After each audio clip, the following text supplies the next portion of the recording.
Bueno, ¿qué tal están todos mis hermanos? ¿Bien? ¿Cómo está la gracia de Dios con ustedes? ¿Fuerte? Muy fuerte, tremendo. Le estuve escuchando a un predicador que justamente estaba diciendo la vez pasada, hay una palabra mesiánica, o sea, una porción de la escritura en Isaías 42:1, que es una palabra profética mesiánica, donde habla de Jesús mismo, ¿verdad? De que va a ser el siervo de Dios, a quien Dios le va a ungir y todo eso. ¿Y saben lo que dice? Que Dios le va a sostener. Jesús pues tuvo que ser totalmente hombre. Él tenía todas nuestras limitaciones, las mismas que vos tenés, ¿sí? Así como vos, la misma cáscara, todo, también su corazón, sus emociones. Y Él, aunque era Dios, tenía que hacer todas las cosas con su humanidad y con el poder del Espíritu Santo. Entonces, si Él obviamente necesitaba la oración y necesitaba estar totalmente abrazado al Espíritu Santo, ¿cuánto más nosotros? Y el mayor de los problemas que tenemos a veces es que creemos demasiado que somos fuertes. Y ahí es que andamos solitos por la vida y creemos que ya podemos manejar ciertos pecados, ciertas cosas en nuestras vidas, y al final ese es el mayor problema de todo, ¿sí? Que demasiado nos creemos fuertes. Y en realidad la palabra de Dios dice: diga al débil, fuerte soy, porque el poder de Dios se perfecciona ¿en qué? En nuestra debilidad. Entonces, ¿cuánto más tenemos que conocer la palabra de Dios, hermano? Bueno, ¿tiene la imagen acá, Biblia 365, en dónde estamos? Sé que hay mucha gente que viene por primera vez los sábados. A ver, ¿quiénes vienen por primera vez hoy a un culto de sábado? Te damos la bienvenida con un aplauso. ¿Quién más? Bienvenida, querida, bienvenida. Nosotros como grupo de jóvenes estamos teniendo una linda actividad que la estamos desarrollándola a través de un año de estudiando la Biblia, 365 días. Entonces estamos llevando ciertos libros. Personalmente no sé si estoy retrasado, pero a mí me toca Salmos.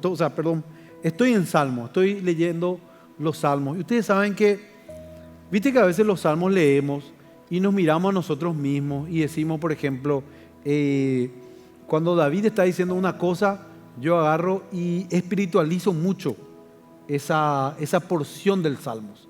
Cuando David está hablando sobre algo específico, entonces yo me traslado directamente a mi vivencia espiritual y espiritualizo ese salmo o hago una alegoría.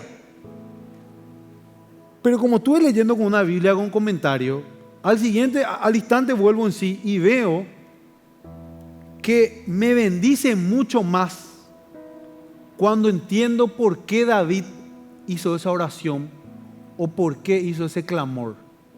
Estando él, por ejemplo, en un momento cuando Saúl le perseguía, por ejemplo, literalmente se iba a morir o estaba pasando hambre o alguna situación, y él, por ejemplo, cuando Dios le había prometido a él: Señor, yo te prometo, o sea, Dios le prometió que él le iba a vencer a todos sus enemigos. Entonces, cuando yo leo, David va a vencerle a los enemigos, Señor, tú bendice, oh Jehová, me haces para que yo supere a mis enemigos. Entonces yo abiertamente espiritualizo y me pongo así: Dios va a vencerle a mis temores, a mi lucha, a mi fracaso, a mis traumas. Y empiezo yo a tratar de hacer que esa palabra yo las traigo, pero para mí. Y le quito el sentido. Y también quita el verdadero poder de la palabra.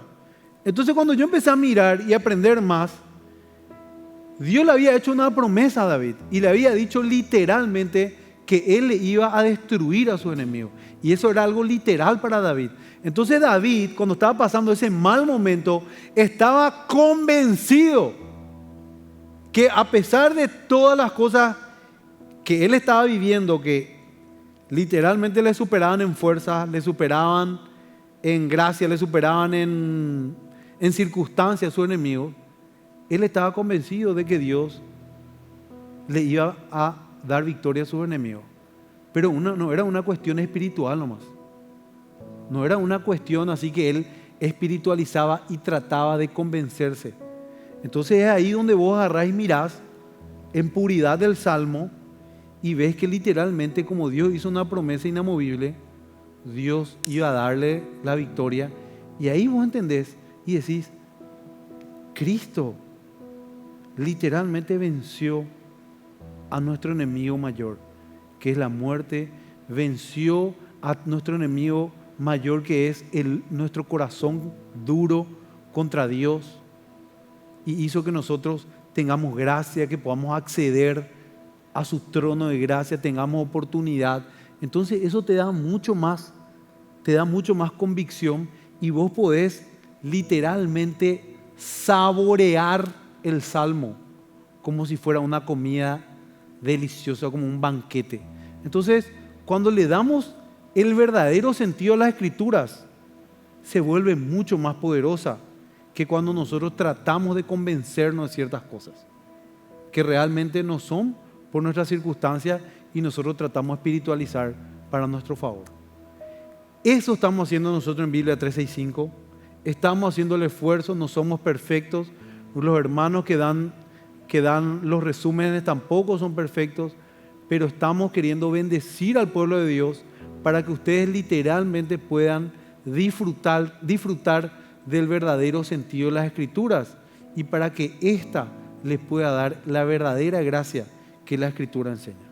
Amén, mis hermanos. Así que esto es lo mejor que vos podés tener, porque este es el regalo que Dios nos dio. A veces nosotros decimos, qué bendición, tal cosa. Me dice, qué sé yo, uno de los hermanos ahí, miren, pues ahí Amandita, por ejemplo, que hace poco nos enteramos que está de novia, ¿verdad? Es así, Amanda. Bórrenle nomás ya de su lista de oración, hermano, ¿sí? Ya se le arrebató literalmente.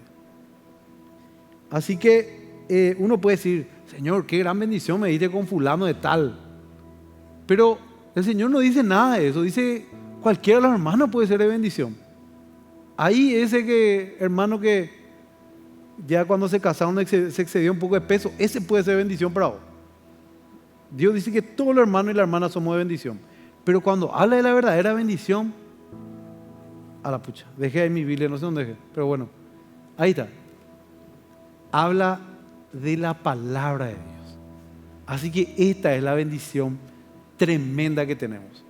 Y como hijos de Dios, animemos a renovar nuestra mente y entender que el lugar donde se enseña la Biblia y donde se te está predicando es el lugar de bendición para Dios. Dios salva a la gente a través del mensaje, y el mensaje dan las personas. Si vos querés saber si Dios tiene gracia contigo, tenés que mirar las veces que Dios está enviando predicadores hacia tu vida. Hay veces que vos decís, no, ¿dónde está Dios? Dios te está enviando a los hermanos que te predican, que te dicen cosas, sos parte de una iglesia. Ese es Dios trabajando contigo. Así nomás, si vos querés saber lo bendecido que sos, tenés que medirlo por la cantidad de veces que Dios te envía mensajeros. Y no hay ninguna persona en este mundo que el día del juicio va a decir, Señor, vos no me enviaste a tus mensajeros. Estoy más convencido que nunca que las personas que tal vez van a partir para el lago de fuego por un sufrimiento eterno habrán tenido más de 1 millón de veces, o más de que se pueda contar en la arena del mar y eso, de las oportunidades que Dios le dio para que sean salvos. Así nomás, Dios no va a dejar de enviarte el mensaje, internamente o externamente. Amén. Así que hoy quiero decirte que sos una persona muy bendecida, felicitarte porque estás acá. Hoy es la final de la Copa América, por ejemplo, y vos estás sentado acá, ¿sí? Estás escuchando la palabra de Dios. Obviamente, si vos te pones a comparar y eso, ay, la final de la Copa América, ¿cuántas veces se ve eso? ¿Qué es lo que es el fútbol comparado con la palabra del Señor, mi hermano? Por favor, vamos a darle al César lo que es del César y a Dios lo que es de Dios. Cada cosa en su lugar, pero nada se compara a la palabra del Señor. Amén. Gloria a Dios. Bueno, vamos a comenzar, hermano querido, ¿sí? ¿A quién hermano le toca comenzar hoy? Arbus querido, un micrófono y aplauso para el hermano.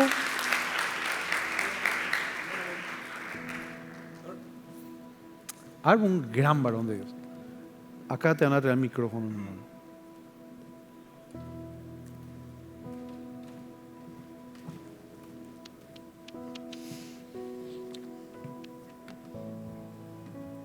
Hola, hola.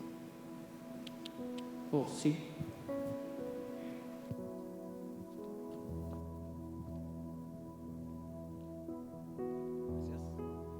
Buenas noches, hermanos. ¿Cómo estamos?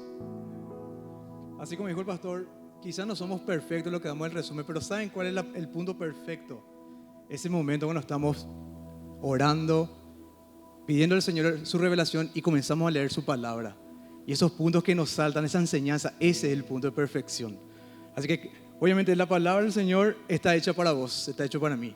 Así que encontramos esa perfección en su palabra. Amén. Hoy vamos, este sábado, tenemos Esther, tenemos Job, tenemos Salmos, pero no en ese orden. Vamos a arrancar con Job y Salmos, que son más o menos libros sapiensales que se parecen un poco, y dejamos un poco Esther para el final. No en orden de importancia, sino en una forma de sistematizar un poco el tema, ¿ok?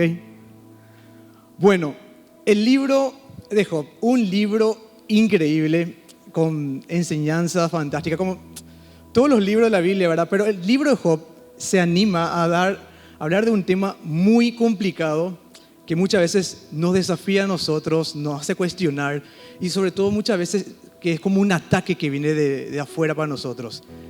El problema del mal, el sufrimiento, el dolor. ¿Por qué lo que sufrimos? Me acuerdo que una vez mi papá me dijo, ¿por qué lo que sufre tanto el hombre?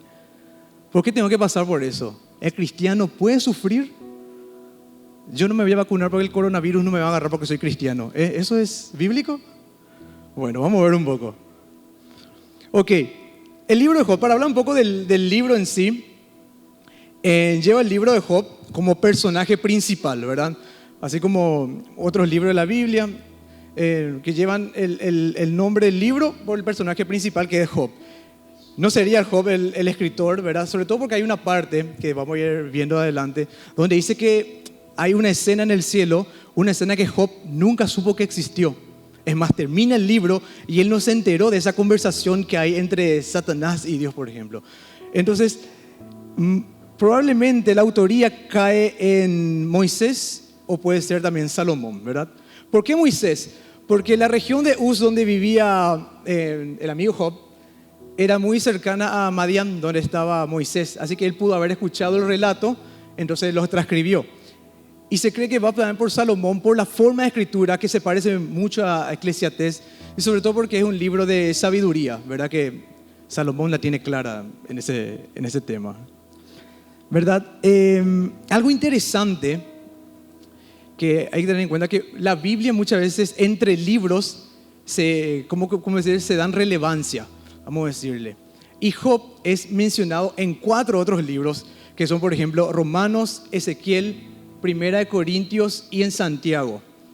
Y entonces hay menciones de Job que justamente le ponen relevante para que sí, que esté dentro del canon bíblico. Pero hay una parte interesante, por ejemplo, en Ezequiel 14:14, que es cuando Ezequiel recibe palabra de Jehová. ¿Y qué dice Jehová? Dice: si estuviesen en medio de ella estos 3 varones, Noé, Daniel y Job, ellos por su justicia se librarían únicamente sus vidas, dice Jehová el Señor. O sea, imagínense, el mismo Jehová está siendo relevante a la existencia de Job y de ese libro. Tenía que estar sí o sí en el canon bíblico, porque se usa incluso la vida de Job, su justicia, como ejemplo. Bueno, Job es el libro más antiguo de la Biblia. Como saben, la Biblia está escrita en forma sistemática, o sea, por temas, no en forma cronológica. Por eso no arranca la Biblia con Job. Pero está ahí en algo agrupado de libros sapienciales, que estamos más o menos en el medio de la Biblia. Ahí se ubica. Y se cree que este libro, el tiempo, está más o menos en la época de los patriarcas, allá en post-Babel, entre Abraham, porque por la forma que se describe la familia de Job, que era patriarcal, la forma en que se mide sus riquezas, que es por ganado, no es por oro, por plata, sino tenía tantas vacas, tantos todo, ¿verdad? Entonces, todas esas informaciones nos dan a entender que Job probablemente vivió en el tiempo después de Babel, contemporáneo de Abraham probablemente, o un poquito antes. ¿Ok? Y bueno, ese es el libro de Job en sí, mirando desde afuera, pero bueno, vayamos al contenido, que es lo más importante de esto. Bueno, el libro de Job, cuando arranca el prólogo, describe a un hombre que es recto e intachable. Es un peso muy importante que está llevando Job. Es una persona que no tenía mancha. Y es más, se le conocía de esa manera, como una persona rica, pero que era bastante recta e intachable. Pero, ¿qué pasa? Después de terminar de escribirle un poco a Job, pasamos a una escena súper extraña, donde se dice que como que Dios estaba pasando lista ahí a los ángeles, y entre ellos, como Judas, aparece también Satanás. Ahí estaba ellos. Y cuando le ve, le pregunta: Satanás, a ver, ¿de dónde vos venís?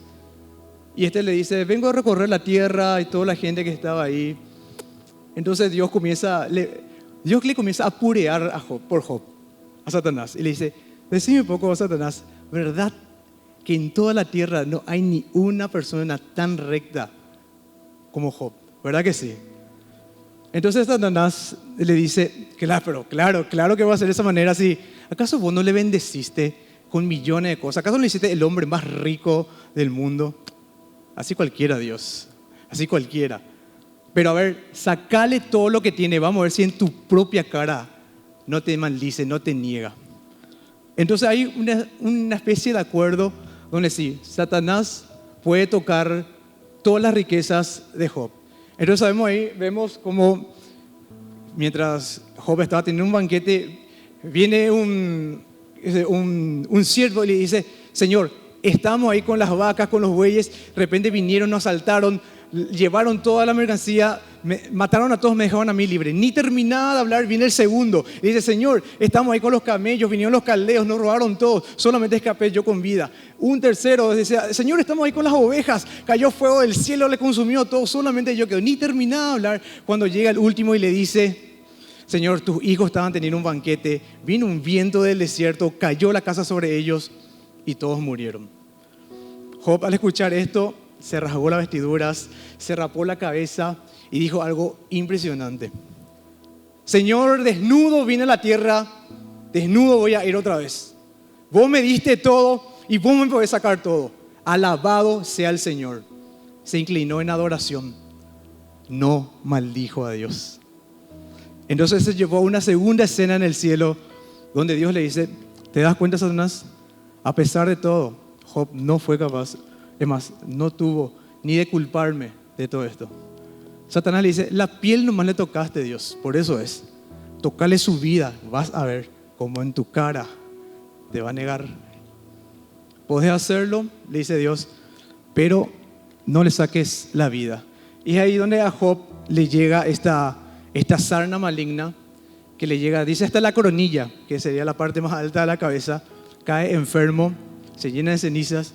Y bueno, describe de una manera muy grotesca todas las ampollas y gusano y compañía, que, o sea, la estaba pasando muy mal, para que vean lo mal y lo feo que se veía Job.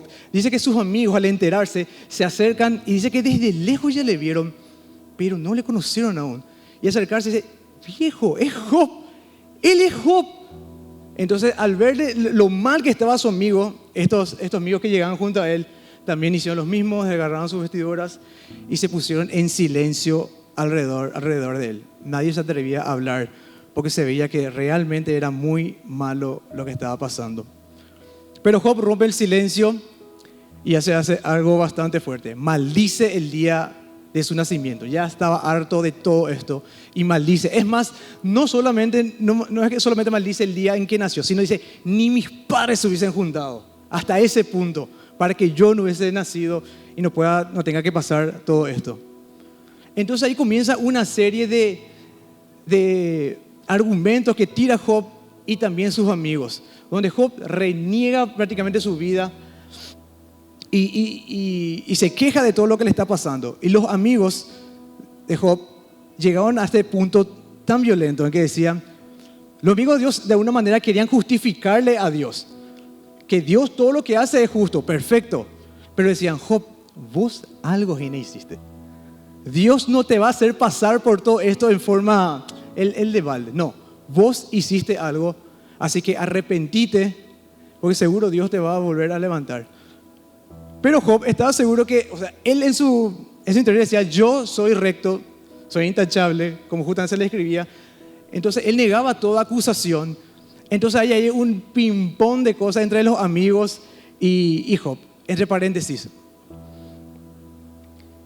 la actitud de los amigos, la actitud de los amigos realmente es muy llamativa, ¿verdad? En que muchas veces por querer capaz cubrirle a Dios o por querer demostrar bastante argumento a favor de Dios, no fueron capaces de sentir un poco de misericordia y le atacaban a su amigo. Muy violento, ¿verdad? Entonces, quiero saltar un poco al versículo 9. Hay algo muy interesante que dice, Dios habla de la grandeza de Dios, pero Job llega a esta conclusión. Probablemente Dios no es justo. Qué fuerte, ¿verdad? Imagínense que Job está pasando por un momento muy complicado de su vida y todo eso le llegó a pensar, probablemente Dios no es justo. Sí, sabemos que Dios es grande, Dios es fuerte, Dios todo, pero probablemente no sea justo. Una conclusión de Job. Otra, Job proclama la sabiduría de Dios. Yo esto, a pesar de que me pasa esto, pero yo quiero hablar con Él. Job estaba demandando de hablar directamente con Dios. Yo quiero que Dios presentate acá y decime por qué me pasa esto. Si vos realmente sos justo, ¿por qué me tiene que estar pasando esto? En el 16 hay algo interesante también que dice, Job se queja contra Dios y dice, Dios, ¿por qué te callás? Quiero tener juicio contigo. Hay una parte donde dice la palabra, donde dice Job, yo antes hablaba contigo y podía estar en esa conversación, pero ¿qué pasa ahora, Dios? ¿Por qué este silencio?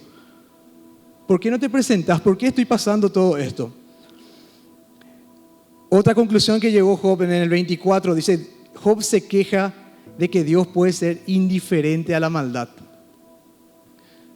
Permiso, Notito. ¿Qué está diciendo? Que probablemente Dios sea grande, pero Dios de repente no le importa a la persona que está sufriendo. No le importa lo que está pasando a ciertas personas. Deja nomás que pase. Otra conclusión. Y en el 26, Job proclama la soberanía de Dios y luego ya remete con su amigo y le dice, ¿saben qué? Ustedes silencio nomás. Yo aquí lo que quiero es hablar con Dios, tener un juicio directamente con Él. Porque todo lo que ustedes dijeron, mis amigos, primero, no me ayuda en nada. Segundo, la sabiduría de ustedes es la misma que yo tengo. Nada de lo que ustedes dijeron es algo nuevo para mí. Yo no tengo aún respuesta de esta situación en la que yo estoy. Así que Job está netamente metido en ese no sé por qué. Probablemente no haya pasado también a nosotros. El preguntar por qué me pasa eso o para qué me pasa esto. ¿Verdad? Hay un cuarto amigo que aparece que es Eliú, que probablemente estuvo ya desde el principio, pero como era el más jovencito de todos, no podía hablar encima de los mayores, de los ancianos. Es por eso que al último recién él habla y dice, che, por favor déjeme hablar también a mí. Y comienza a remeter, pero también no dice cosas muy distintas a las que sus amigos ya le estaban diciendo a Job. Hasta que finalmente, en un torbellino, aparece Dios. Lo que tanto quería Job, que se presentara a Dios para que le responda. Entonces, Dios le respondió, Dios no le respondió. Dios no le respondió. Al contrario, le dijo, te voy a hacer unas preguntas, Job. Y arranca ahí como 3 capítulos donde Dios le hace aproximadamente 60 preguntas a Job. Y las preguntas arrancan por ejemplo, Job, decime un poco, ¿dónde estabas vos cuando creé el mundo? Job, ¿me puedes decir qué hacías vos cuando estaba creando las montañas? ¿Qué estabas pensando cuando estaba dando vida a los animales?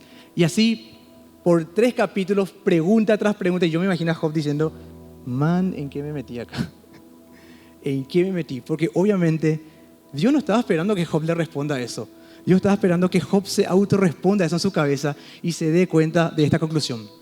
Dios es grande, Dios es todo, Dios es poderoso, Dios es misericordioso. Y al terminar Dios le dice, ¿te parece sensato estar pidiendo discusión al omnipotente? Job llegó a esa conclusión sin que Dios le diga, ¿verdad? Al escuchar tantas preguntas. Entonces, Dios de alguna manera le dice, si vos sabes que yo soy todo esto, ¿no era mejor que callaras y que confiaras? Ahí es donde Job dice, se arrepiente y dice, yo desde ahora me callo y pongo mi mano en mi boca. Es más, pongo 2 veces mi mano por mi boca, decía Job.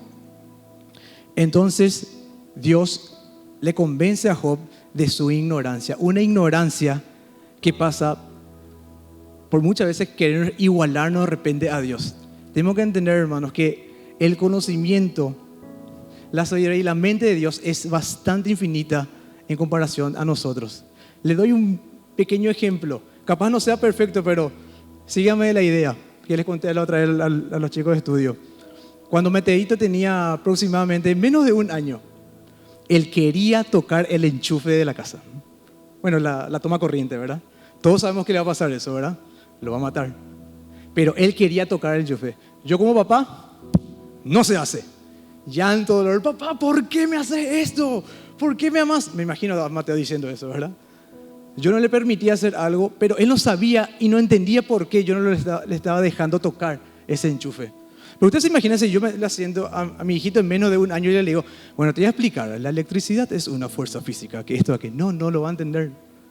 Usted se imagina a Dios explicándole a Job, vos sabés que hubo en el cielo un debate entre Dios y Satanás. No, ¿entienden? Hay cosas que de repente, por nuestra mente infinita, capaz no lo vamos a entender, pero hay algo que sí tenemos que entender, que Dios es soberano y que todo lo que Él hace es perfecto, es correcto.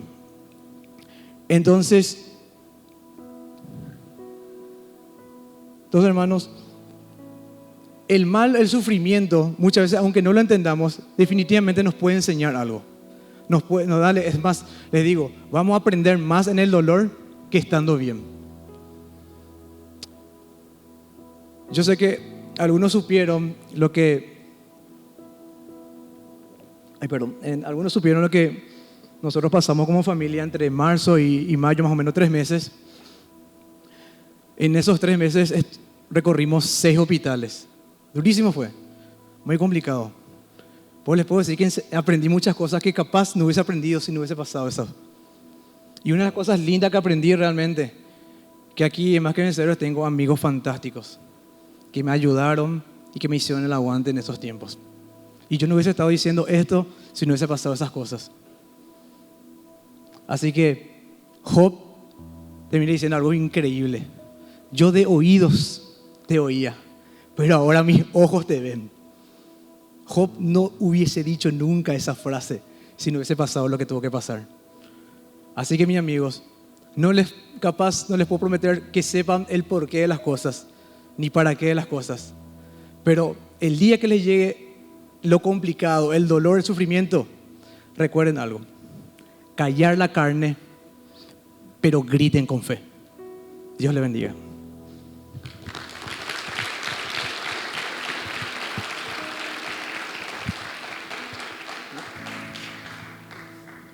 Gloria a Dios.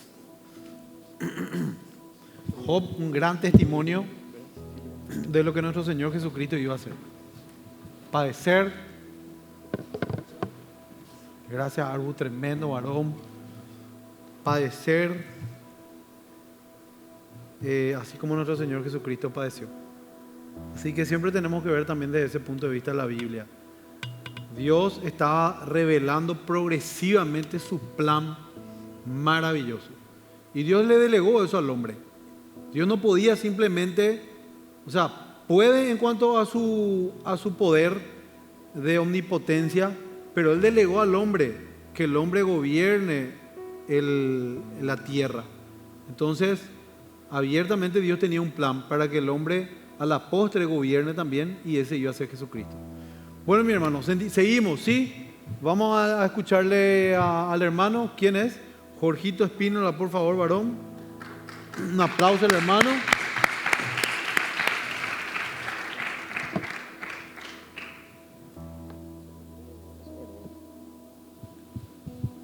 Bendiciones, gente. Hoy nos toca Salmos. A mí me toca Salmos. Es un libro tremendo. Creo que si no fuese por Biblia 365 yo no hubiera estudiado Salmos, al menos no de la manera con la que lo hice en esta ocasión. Es un libro que en serio si estudiamos correctamente va a ser de muchísima bendición. Bueno, yo quiero hacer con ustedes dos cosas. No voy a hacer, no va a ser extenso, quiero ser breve. Vamos a hacer dos cosas con el libro de Salmos. Estas dos cosas se hacen con cualquier libro de la Biblia que vos tomás para estudiar. Número uno, vos tenés que conocer la naturaleza del libro que estás estudiando. ¿Qué es Salmo? ¿Qué dice Salmos? ¿Cuál es su autoría? ¿Cuál es su contexto? En segundo lugar, y no menos importante, es preguntarnos, ¿para qué me sirve a mí Salmos? Traer esos conceptos técnicos que quizás vos aprendés del libro y lo aplicás a tu vida personal, porque Dios para vos no quiere un comentario bíblico ambulante. Dios quiere hablarte a vos personalmente. Y el libro de Salmos tiene la particularidad de que no solamente quiere instruir tu vida, sino que también quiere causarte emociones. Y ahora vamos a ver por qué. Para empezar con el nombre, Salmos sencillamente, bueno, si un hebreo está sentado acá y le decimos, miren, abran sus Biblias en Salmos, él no va a saber en qué libro abrir porque no tiene ese nombre en su Tanaj, en su Biblia hebrea. Ellos lo conocían como el Tehilim, que sencillamente significa cánticos de alabanza. El concepto Salmos se utilizó recién en una antigua traducción griega, la Septuaginta, que significa cánticos de alabanza con instrumento de cuerda. Eso significa. Por eso se lo conoce también como el Salterio. El Salterio para la iglesia significa un himnario, un libro que tiene himnos, y para un músico significa instrumento de cuerda. Bueno, entonces en la Biblia vas a encontrar, bueno, o entre los teólogos o los libros que vos lees, vas a encontrar que se le llama cánticos, salmos, salterio, etc. Lutero, por ejemplo, hablaba del salterio cuando se refería a los salmos. Vos en tus salmos, en tu libro, tenés 150, pero en realidad esos 150, en la mente de un hebreo que entendía muy bien este libro, había una división de 5 grupos de libros. El grupo número 1 del Salmo 1 al 41, el grupo número 2 del Salmo 42 al 72, el grupo número 3 del Salmo 73 al 89 y el grupo número 4 del Salmo 90 al 106 y por último el grupo número 5 del 107 al 150. Ellos eligieron una agrupación de 5 bloques en concordancia, supuestamente, según dicen, con los 5 primeros libros de Moisés. Solamente por eso. Ahora, ¿tiene relación? No sé, según mis estudios, no tanta relación. Parece que es un tema de numerología nada más. Ahora bien, ¿cuál es la naturaleza del libro de Salmos? Eso es lo primero que vamos a ver, antes de pasar a la enseñanza del libro para nuestras vidas personales. Creo que la naturaleza del libro de los Salmos, lo que vos tenés que preguntarte inicialmente en cuanto a estos libros son 4 cosas. Y 4 cosas vas a aprender. En primer lugar, los Salmos son extremadamente diversos. En primer lugar, luego, porque tiene muchísimos autores. Habla Moisés, habla David, habla Salomón, habla Asaf, los hijos de Coré y muchas otras personas. En segundo lugar, de por qué los Salmos son diversos, es que tienen una amplitud de temas. Hablan de muchas cosas, tienen muchísimos contextos. Vos vas a ver ahí persecución, miedo, gozo, arrepentimiento, ira y muchas otras cosas más. Por lo tanto, podemos concluir que una característica sobresaliente del libro en primera instancia es que son diversos. En segundo lugar, los salmos son poemas. Son poemas. ¿Son poemas para ser recitados o son poemas para ser cantados? Y como tales, dice ya el pastor John Piper sobre el libro de los Salmos, vos no solamente tenés que meditar en estos libros, vos tenés que sentir, porque los salmos, los cánticos, etcétera, se hacen para que vos puedas sentir. Fíjense qué interesante naturaleza. En tercer lugar, los salmos son didácticos, tienen instrucciones. Muchos poemas que quizás vos conozcas no tienen la intencionalidad de enseñarte cosas, sino sencillamente tocar un poquitito tus emociones. Sin embargo, los salmos son, además de poéticos, extremadamente didácticos. Te enseñan un montón de cosas y es la intención tanto de los autores como de Dios de que vos puedas aprender mucho en estos libros. Entonces vos tenés una linda mezcla acá. Te va a tocar tus emociones y al mismo tiempo te va a enseñar. En cuarto y último lugar, cuarto punto que te enseña, que entendemos de la naturaleza del libro de los Salmos, y es lo más importante a mi criterio, es que los Salmos son de Dios. Por dos razones. Número uno, son inspirados por Dios. Cuando el apóstol Pablo dice en 2 Timoteo capítulo 3 versículo 16, toda la escritura es inspirada por Dios, se estaba incluyendo al libro de Salmos también. Cuando Jesús decía cosas como la ley dice, o cuando decía y la palabra de Dios no puede ser quebrantada, Juan capítulo 10 se estaba refiriendo específicamente, al menos en ese contexto, al libro de Salmos. Jesús citaba Salmos y decía y la palabra de Dios no puede ser quebrantada. Y también Jesús le llama a los salmos la ley. ¿Por qué? Posiblemente por Salmos capítulo 1, donde dice que el santo de Dios, el hombre de Dios, medita en la ley de Jehová. Ahí está su delicia, ahí está su meditación. Entonces, estos 4 puntos son importantes para la naturaleza del libro. Los salmos son diversos, los salmos son poéticos, son didácticos y por último, los salmos son de Dios, por 2 razones, inspiradas por Dios. Y perdón, esto no les mencioné y es muy importante, porque esos salmos no solamente revelan las emociones de Dios, de los autores, perdón, sino también las emociones de Dios. Cuando vos lees Salmos capítulo 22 le ves a David, pero cuando te vas a los evangelios le ves a Jesús lamentándose en la cruz. Cuando vos le ves a los salmistas airados por los impíos y por el mundo corrupto, vos le ves a un hombre lamentándose, pero en realidad es la indignación de Dios lo que se está revelando allí. Entonces los salmos son de Dios porque es inspirado por Dios y porque allí se revela las emociones, el carácter y el corazón de Dios. Ahora bien, ¿de qué me sirven estos salmos a mí? ¿Cómo puedo tener provecho o adquirir provecho de este libro para mi vida personal? Hay 150 cánticos. ¿Qué es lo que puedo aprender de manera general? Presten atención. Los salmos como tales nos enseñan muchísimo acerca de Dios. Y más particularmente, condensando todo el mensaje que podemos extraer del libro, nos enseña primero quiénes somos nosotros y quién es Dios. Nos habla de las debilidades y carencias humanas y al mismo tiempo nos habla de la suficiencia y la supremacía de Dios. Vos vas a notar en todos los salmos que se requiere de la presencia de Dios. Todos los salmistas necesitan urgentemente de Dios, sean que estén felices, gozosos, tristes, en persecución. El hombre es carente y necesitado desde la perspectiva de los salmos, y Dios es aquel a quien se le necesita y el suficiente para ellos. Y si nosotros le vemos ahí a David, a Salomón, David conforme al corazón de Dios, Salomón de los más sabios que hay, los hijos de Coré que eran los filósofos y entendidos de la época, los músicos de aquel entonces. ¿Quiénes somos nosotros para decir que nosotros no necesitamos de Dios cuando ellos lloraban y clamaban por Él?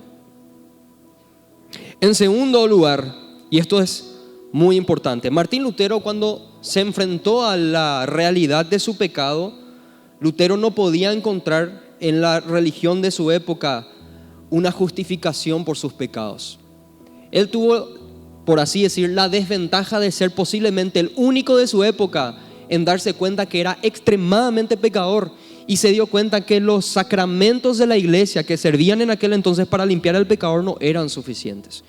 Y muchos ahí historiadores dicen hasta que se encontró con Romanos 1, pero hay un precedente. Se encontró primero con Salmos. Se dice que Lutero posiblemente manejaba de memoria el Salterio, y particularmente él encontró Salmos capítulo 22 y reconoció que esa era la oración de Jesús. Por lo tanto, decía Lutero, por primera vez entendí que mi corazón y el de Cristo en este momento eran muy similares. Yo estaba muy cerca de Dios y Dios estaba muy cerca de mí. Ese lamento que yo tenía por mi pecado y el sentir que Dios me había abandonado porque soy pecador, ese mismo lamento yo vi en su Hijo Jesucristo. Hasta que después en Romano 1 descubrió el Evangelio. Tocó las emociones de Lutero. Lutero también decía que Salmos era la pequeña Biblia o la Biblia dentro de la Biblia. ¿Por qué? Porque desde Salmos 1 a Salmos 150 es como si fuese que se resume toda la historia del pueblo de Dios. Un Dios que crea a su pueblo, que le da una ley, y el pueblo que persiste en corromperse, después empieza a padecer, clama por Dios, Dios aparece, les socorre y les ayuda de vuelta. Entonces Lutero decía, wow, acá vemos toda la historia del pueblo, del pacto y Dios constantemente ayudándoles. Un principio interesante que nos va a servir mucho, porque los salmos también tienen es como una especie de muestrario donde hay múltiples emociones, hay múltiples contextos.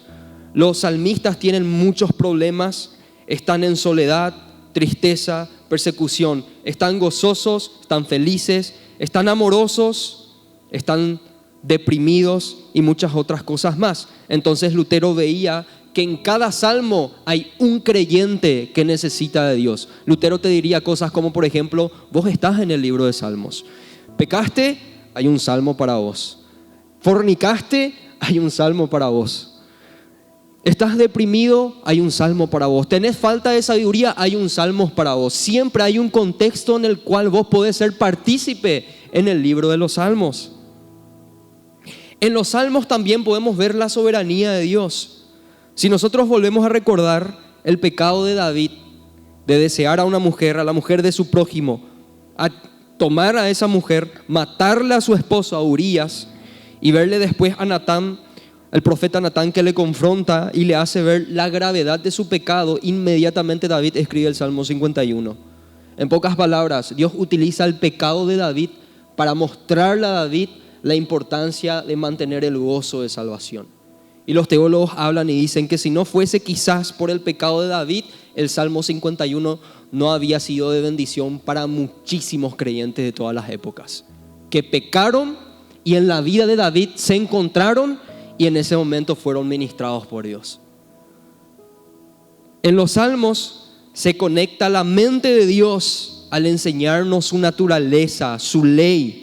Y también se conecta el corazón de Dios en referencia a las emociones, en referencia a que Dios tiene la intención de moldear tu carácter hacia la verdad. Por ejemplo, cuando se habla de alegría o de soledad en tu vida, Salmos 25, 16, me encuentro solo y afligido. ¿Por qué? Por su pecado.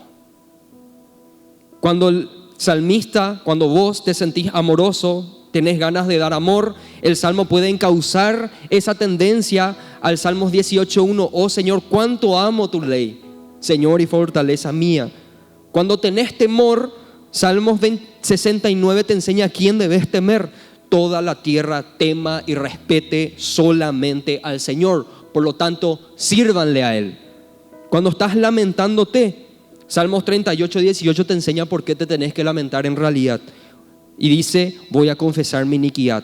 Mi pecado me trae angustia. Cuando te sentís quebrantado, quebrantate en la presencia de Dios. Salmo 51:17, el sacrificio que te agrada, Señor, es un espíritu quebrantado. El corazón contrito y humillado no vas a despreciar. La inquietud y la angustia, Salmos 42:5, va a encauzar esa emoción hacia la verdad y te va a decir, ¿por qué voy a inquietarme?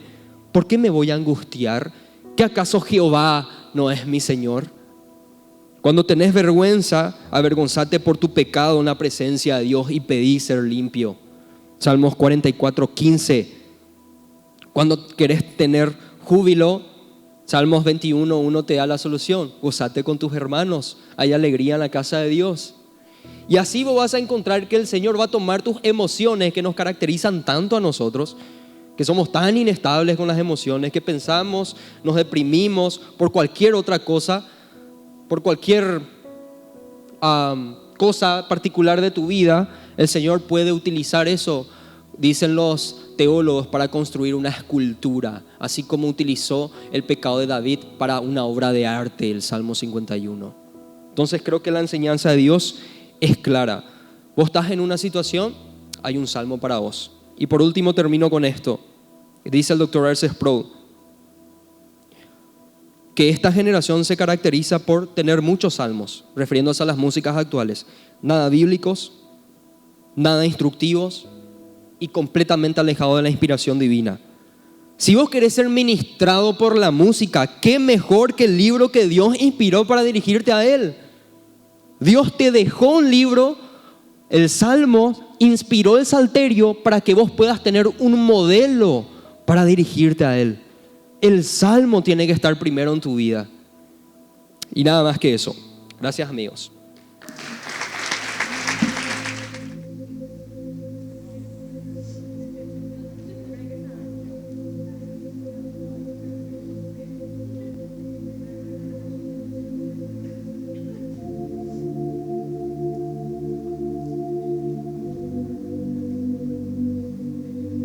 Dios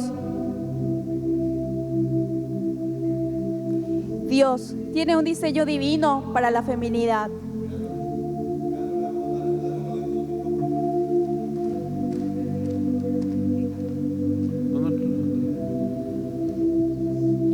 Dios tiene un diseño divino para la feminidad y su plan es increíble, mucho más atractivos que las imitaciones baratas y falsas que el mundo lo promueve. El movimiento feminista rechaza la idea de que Dios tiene un diseño divino para la feminidad.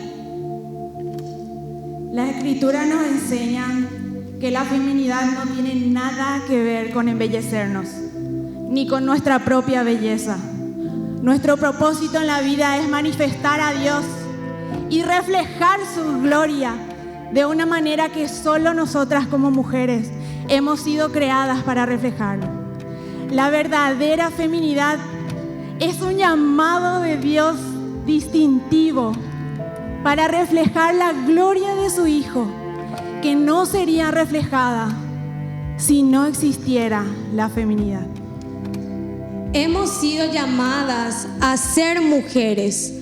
El hecho de ser mujer no me hace una cristiana diferente, pero el hecho de ser cristiana me hace una mujer diferente, porque he aceptado la idea que Dios tiene de mí y toda mi vida es una ofrenda para Él de todo lo que soy y todo lo que Él quiere que sea. Una mujer verdadera es simplemente una mujer que está siendo moldeada y formada de acuerdo al diseño de Dios. Es una mujer que ama a Cristo y cuya vida está cimentada en Cristo, arraigada a Él y capacitada en Cristo y su evangelio.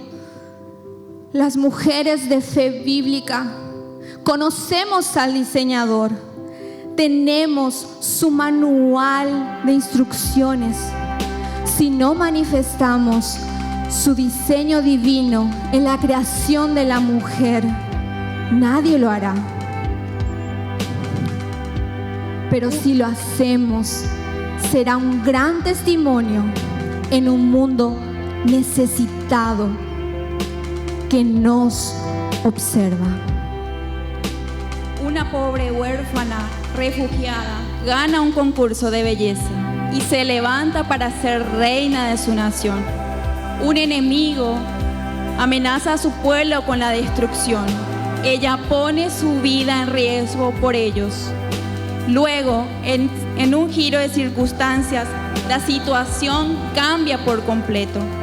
Lo que parecía una derrota asegurada se convierte en una victoria maravillosa. Más allá de ser una gran pieza literaria, esta puede ser una lectura transformacional.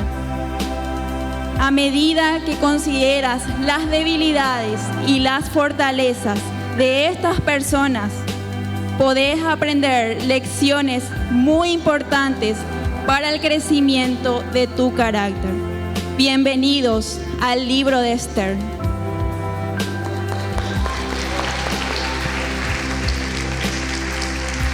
¡Qué tremendo!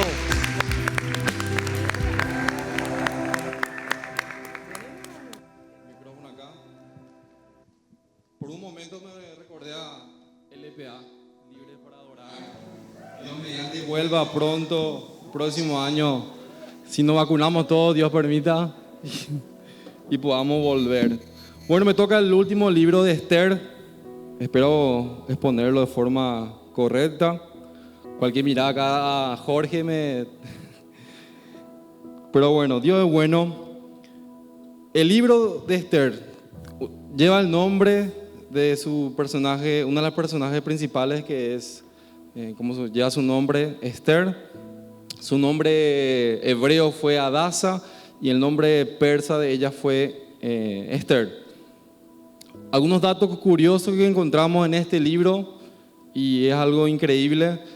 Esther no menciona en ninguno de sus 10 capítulos, no menciona a Dios en cada uno de esos capítulos.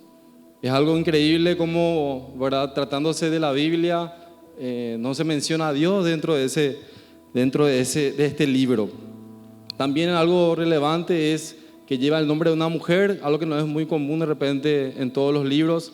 Junto con Ruth, Esther también lleva el nombre de una mujer en todo el Antiguo Testamento. Podemos también ver que Esther, junto con Cantares, Abdías, Nahum, en el Nuevo Testamento no se le menciona, así como otros libros que sí encontramos ya en el Nuevo Testamento. Como la hija huérfana de su padre Abigail, Esther creció en Persia con su primo mayor Mardoqueo, quien la crió como si hubiera sido su propia hija. El autor es desconocido, muchos dicen que pudo haber sido el propio Mardoqueo, uno de los principales también que están mencionados ahí. Otros dicen que pudo haber sido Nehemías o también Esdras, pero no es relatado en todo el libro. Bueno, para ir un poco más rápido, a ver, los eventos narrados en el libro de Esther sucedieron durante el reinado de Asuero o Jerjes, quien gobernó el imperio persa de los años 486 al 465 a.C. Duró como unos 21 años el gobierno de este rey. Si alguien vio la película 300, muy famosa, se recordará sobre este rey Jerjes, y este sería el rey que menciona en este libro. La historia se desarrolla en Susa, que era la capital del imperio persa. Podemos ver el argumento del libro, trata de un complot que se gestó para exterminar a los judíos que se hallaban en Persia. Trata entonces el libro de la manera maravillosa, sorprendente, en que el Señor guió las cosas para que esto no fuera así, para preservar a su pueblo. Podemos dividir el libro en 3 partes. La primera parte sería los dos primeros capítulos del libro, y en estos 2 primeros capítulos podemos notar un atributo de Dios maravilloso, su providencia, la providencia de Dios. Cuando hablamos de la providencia de Dios, nos referimos al cuidado continuo que Dios ejerce sobre todo lo que Él ha creado. Nuestro Dios controla la historia, todos los eventos grandes y pequeños, y Él los conduce soberanamente al cumplimiento de su voluntad o de sus propósitos. Esto quiere decir, hermanos, que nuestras vidas, el universo, la tierra en la que vivimos, no son producto de la casualidad, el destino, la suerte, sino por la mano poderosa de nuestro Dios. Para ir un poco al relato que nos cuenta el capítulo 1, nos cuenta que el rey organiza una fiesta, un festín, dice que dura más de 180 días, prácticamente 6 meses, en la que ocurre una fiesta, ¿verdad? Se emborrachan, pasa de todo ahí, y el rey en un momento de su borrachera manda a pedir que llamen a la reina Vasti para que ella pueda desfilar frente a todos sus invitados. La reina se niega a hacer tal cosa, y nos menciona que el rey se enoja tanto que la destituye de su reinado. El puesto queda vacante y fue ocupada por una mujer judía, que es la reina, que es Esther. ¿Cómo pasó esto? Como los que saben, lo que leyeron, ocurre un desfile de modas donde se mandó preparar a todas las mujeres vírgenes, las más hermosas, para presentar al rey para su nueva esposa. En el capítulo 2, versículos 5 al 6, nos introduce a nuestro personaje principal también, Mardoqueo, que dice: había en Susa, residencia real, un varón judío cuyo nombre era Mardoqueo, hijo de Jair, hijo de Simei, hijo de Cis, del linaje de Benjamín, el cual había sido transportado de Jerusalén con los cautivos que fueron llevados con Jeconías, rey de Judá, a quien hizo transportar Nabucodonosor, rey de Babilonia. Y luego también en el versículo ya lo menciona a Esther, en el versículo 7, y había criado a Adasa, es decir, Esther, hija de su tío, porque era huérfana y la joven era de hermosa figura y de buen parecer.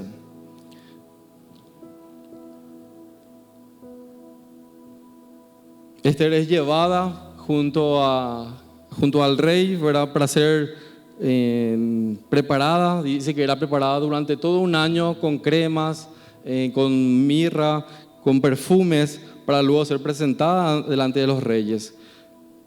Cuenta la historia que Esther es preseleccionada entre 400 mujeres para mostrarse delante del rey, y nos cuenta en el versículo 17, nos cuenta la Biblia, acá tengo, y nos dice que al ver el rey a Esther, la amó más que a todas las otras mujeres, y halló ella gracia y benevolencia delante de él más que todas las demás vírgenes, y puso la corona real en su cabeza y la hizo reina en lugar de Vasti.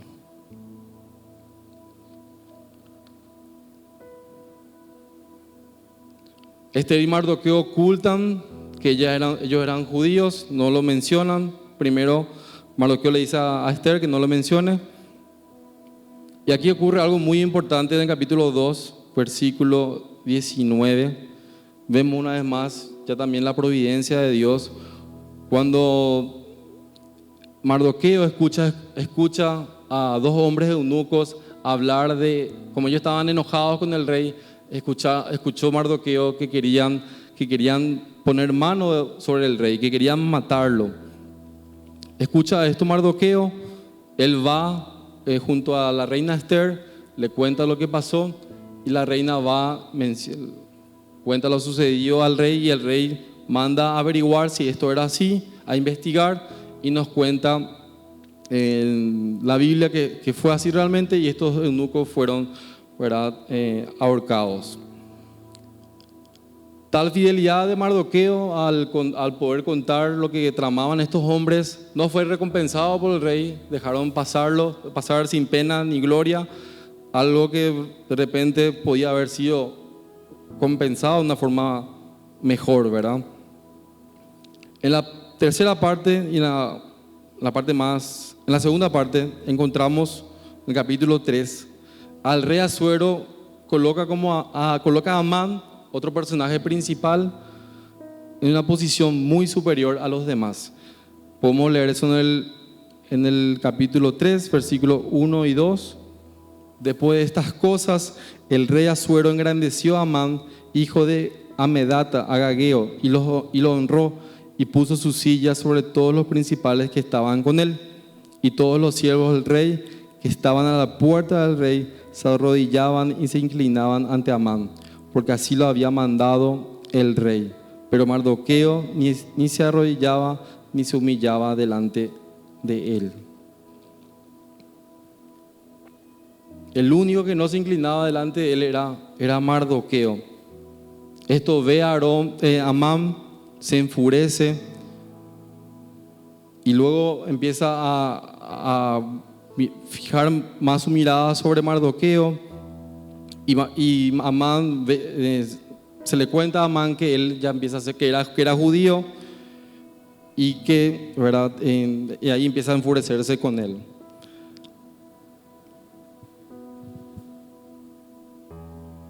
Amán va junto al rey y logra que salga un edicto para exterminar a Mardoqueo y a todos los judíos que se encontraban en ese imperio.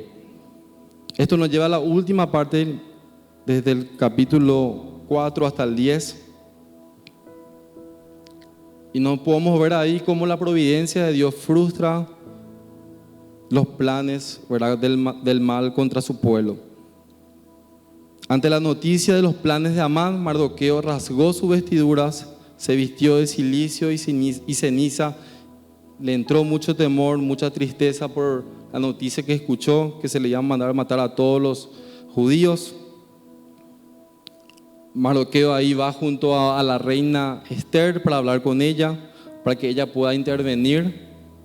Esther le dice que el rey va junto al rey, disculpen, Mardoqueo va junto a la reina Esther, habla con ella y dice que ella, al contarle la historia, dice que ella no estaba más hablando con el rey y le dice algo increíble que capaz todos conocemos en el capítulo 4, versículo 14, que nos dice, le dice Mardoqueo, porque si callas absolutamente en este tiempo, respiro y liberación vendrá de alguna u otra parte para los judíos, mas tú y la casa de tu padre pereceréis. Y quién sabe si para esta hora no has llegado al reino, le dice Mardoqueo a la reina Esther. Ahí le dice la reina Esther, dijo que respondiesen a Mardoqueo: ve y reúna a todos los judíos que se hallen en Susa y ayunad por mí, y no comáis ni bebáis en 3 días, noche y día. Yo también con mis doncellas ayunaré igualmente, y entonces entraré a ver al rey.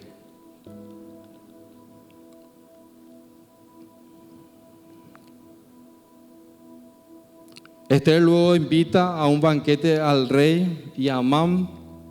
En el capítulo 6 nos narra que el rey no concilia el sueño y pide que se le pueda leer las crónicas de los reyes.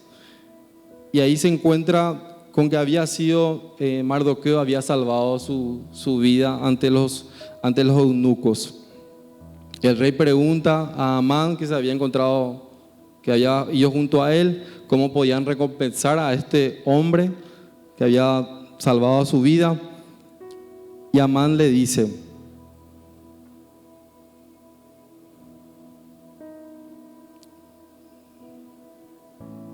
para el varón cuya honra desea el rey, traigan el vestido real de que el rey se viste, y el caballo en que el rey cabalga, y la corona real que está puesta en su cabeza, y den el vestido y el caballo en mano de alguno de los príncipes más nobles del rey, y vistan a aquel varón cuya honra desea el rey, y llévenlo en el caballo por la plaza de la ciudad, y pregonen delante de él: así se hará el varón cuya honra desea el rey. Entonces el rey dijo a Amán: date prisa, toma el vestido y el caballo como tú has dicho, y hazlo así con el judío Mardoqueo, que se sienta a la puerta del real. No omitas nada de lo que has dicho. Y Amán tomó el vestido y el caballo y vistió a Mardoqueo y lo condujo a caballo por la plaza de la ciudad e hizo pregonar delante de él: así se hará el varón cuya honra desea el rey. Aquí vemos que la historia da un giro de 360 grados, donde el pueblo estaba a punto de ser perseguido, exterminado. Sin embargo es luego salvado por el edicto que saca el rey. En el capítulo 7, ya la parte final, dice la reina que va a hablar junto al rey. Entonces la reina Esther respondió y dijo: oh rey, si he hallado gracia en tus ojos, y si al rey le place, séame dada mi vida por mi petición y mi pueblo por mi demanda, porque hemos sido vendidos, yo y mi pueblo, para ser destruidos, para ser muertos y exterminados. Si para siervos y siervas fuéramos vendidos, me callaría, pero nuestra muerte sería para el rey un daño irreparable. Respondió el rey Asuero y dijo a la reina Esther: ¿quién es y dónde está el que ha ensoberbecido su corazón para hacer esto? Esther dijo: el enemigo y adversario es este malvado Amán. Para terminar, el rey manda matar a Amán.